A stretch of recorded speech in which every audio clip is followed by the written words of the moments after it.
اللہ کا لاکھ لاکھ کرم، اللہ کا شکر کہ ایک بار پھر عمران خان صاحب نے اور تحریک انصاف نے، میری جماعت نے مجھ پہ تیسری بار اعتماد کیا ہے، اور اللہ نے ہمیشہ جو ہے لاج رکھی ہے۔ امید ہے انشاءاللہ ایک بار پھر اللہ سرخرو فرمائے گا اور اللہ موقع دے گا پاکستان کے اس ایوان میں جس کی طرف پوری امت مسلمہ کی نظریں ہیں، وہاں ایک بار پھر اسلام کی، پاکستان کی ایک نظریاتی جدوجہد کرنے کا، حفاظت کرنے کا، خدمت کرنے کا۔ میں بالخصوص مردان کے عوام کا شکر گزار ہوں، جس طرح انہوں نے مجھے 2 بار پاس کیا اور ایک بار جناب عمران خان صاحب کو بھی میرے حلقے سے پاس کیا۔ آپ کا شکر گزار ہوں، آپ کے تعاون کا طلبگار ہوں، اور میں یہ توقع بھی رکھتا ہوں، پر امید ہوں کہ جس طرح پہلے بھی اللہ نے مجھے توفیق دی کہ مردان کا، اپنے عوام کا، ان کا سر جو ہے میں فخر سے بلند رکھوں، کیونکہ 9 اپریل کی رات علی محمد نہیں کھڑا تھا، اس رات پاکستان کا ایک بیٹا اور مردان کا ایک بیٹا کھڑا تھا۔ میں نے کچھ نہیں کیا، میں نے صرف آپ کے ووٹ کا حق ادا کرنے کی کوشش کی تھی۔ 9 اپریل کی رات جب اللہ تعالیٰ نے توفیق دی کھڑے ہونے کی، میں کھڑا رہا، اور جب اللہ تعالیٰ نے توفیق دی جیل میں کھڑے رہنے کی، مجھے آپ کی فکر ہوتی تھی کہ ایسا نہ ہو کہ میرے لوگوں کو کوئی یہ تانا دے کہ تمہارا مردان کا ایم این اے جو ہے وہ کھڑا نہیں رہ سکا۔ میں نہیں کھڑا رہا، اللہ نے مجھے توفیق دی تھی۔ اللہ کی مدد کے بغیر اور آپ کی دعاؤں کے بغیر کچھ نہیں ہو سکتا۔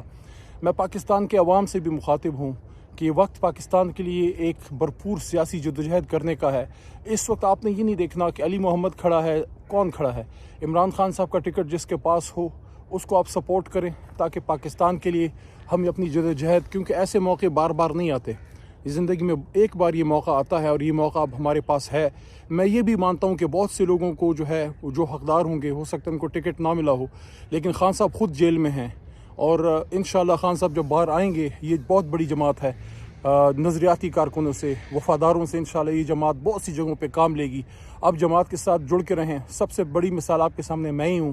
2014 میں جب استعفوں کا وقت آیا، سب سے پہلا استعفیٰ میں 1 مہینہ پہلے لکھ کے جیب میں رکھ چکا تھا۔ جب بنی گالہ خان صاحب نے استعفے مانگے، ہمارے ساتھیوں نے لکھنے شروع کیے، میں نے مہینہ پہلے لکھا ہوا استعفیٰ نکال کے ان کے سامنے رکھا کہ میں پہلے سے تیار تھا۔ اسی طرح جب 2018 میں ٹکٹ کا مسئلہ ہوا، مجھے یاد ہے ارشد شریف صاحب، ارشد شریف شہید کے پروگرام میں ارشد شریف شہید نے میرے سے پوچھا کہ آپ کیا کریں گے کہ ٹکٹ نہ ملا۔ میں نے کہا میں ٹکٹ کے لیے جماعت میں نہیں آیا، اگر نہیں ملا میں پھر بھی جماعت کے ساتھ ہوں گا۔ دل میں نے یہ فیصلہ کیا تھا کہ اگر مجھے ٹکٹ نہ ملا تو جو نظریاتی لوگ مجھے نظر آتے ہیں اس زمانے میں جو موجود تھے، اسد عمر بھائی اور شریار خان افریدی صاحب، ان کے تو کاغذات منظور ہو گئے ہیں، مراد سعید بھائی، میرے ذہن میں یہ تھا کہ میں ان کی کمپین کرنے نکل پڑوں گا، اور جب الیکشن ہو جائے گا پھر اسلام آباد میں اپنی پریکٹس اور پارٹی کی خدمت جاری رکھوں گا۔ اللہ نے کیا اور اللہ نے صبر کا پھل دیا۔ خان صاحب نے مجھے کہا کہ تمہیں تو کوئی مسئلہ نہیں ہے۔ خان صاحب میرے ساتھ کھڑے رہے، ورنہ بہت سے لوگ خلاف تھے، اور وہ میرا ٹکٹ ہو گیا۔ اور مجھے آج بھی یاد ہے، مجھے پہلی مبارکباد بھی ارشد شریف شہید نے دی تھی۔ پورے پاکستان میں پہلا میسج ان کا آیا تھا کہ مبارک ہو آپ کو ٹکٹ کی۔ آج وہ ہمارے بیچ نہیں ہیں، بہرحال اللہ ان کی مغفرت فرمائے، لیکن ہم اپنی جدوجہد جاری رکھیں گے۔ میں یہاں یہ بھی کہنا چاہتا ہوں کہ پاکستان تحریک انصاف کی لڑائی کسی سے نہیں ہے، نہ اداروں سے ہے نہ کسی سے ہے۔ ہم اس ملک کے لیے، اس ملک کی خاطر سیاست کرتے ہیں۔ اس لیے میں یہ کہنا چاہتا ہوں کہ ہمیں اس وقت صرف اور صرف پاکستان کو ذہن میں رکھ کے سیاست کرنی چاہیے۔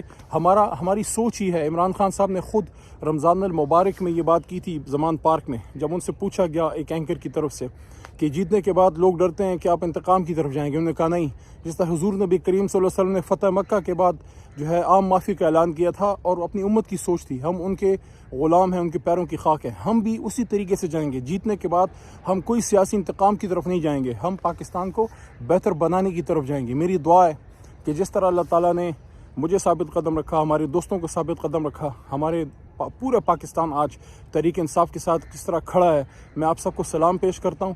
8 فروری کا دن وہ دن ہے جس دن ہم نے اس خواب کو سچا کرنا ہے، کیونکہ دیکھیں پاکستان مضبوط ہوگا تو امت مسلمہ مضبوط ہوگی۔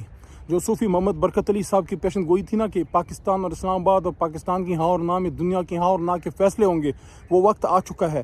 ہم فلسطین کی، مسجد اقصیٰ کی، کشمیر کی بات تب کر سکیں گے توانا طریقے سے جب ہمارا اپنا ملک مضبوط ہوگا، ہماری معیشت مضبوط ہوگی، ہماری ایجوکیشن، ہماری فارن پالیسی، انٹرنل سیکیورٹی، یہ ساری چیزیں۔ اس لیے اب یہ وقت ہے۔ خان صاحب جیل میں ہیں، یہ ٹکٹ ان کی امانت ہے جو مجھے ملا ہے یا آپ دوستوں کو جن کو بھی ملا ہے۔ اس کو صرف اپنی ذاتی ایک سیاسی جنگ نہ سمجھیں، اس کو پاکستان کی بقا کی جدوجہد سمجھیں۔